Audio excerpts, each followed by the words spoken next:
దేశానికి చివర్లో ఉన్నటువంటి సోల్జర్స్ వాళ్ళ వల్ల ఇప్పుడు మనం హాయిగా గాలి పీల్చుకుని కంటి నిండా నిద్రపోతున్నాం. అవును. వాళ్ళ రక్షణ లేకపోతే మనం అసలు ఏమీ చేయలేం. అంతే కదండీ! అట్లాగే ఇప్పుడు సమాజానికి పట్టుకొమ్మలు ఇప్పుడున్నటువంటి పిల్లలందరూను. పిల్లలందరూ ఆడపిల్లలు కావచ్చు, మగపిల్లలు కావచ్చు. అవును. కానీ వాళ్ళు ఎంతసేపటికి మాకు చదువు, ఉద్యోగము, డబ్బు అంతే. ఒక్కటే అనుకుంటున్నారు కానీ సమాజానికి మన బాధ్యత కూడా ఉంది. ఏదన్నా చెయ్యాలి అనేది అసలు ఎవ్వరి ఆలోచన రావటంలా. హ్మ్.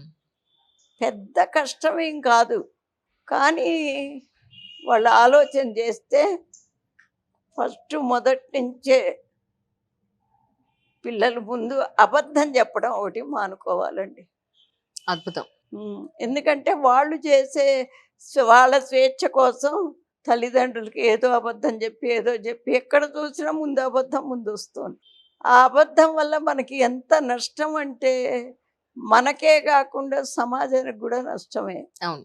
అసలు దానివల్ల ఎంత నష్టం అంటే చెప్పలేము. దాన్ని పూడ్చుకోవటానికి కొన్ని తరాలు పట్టొచ్చు.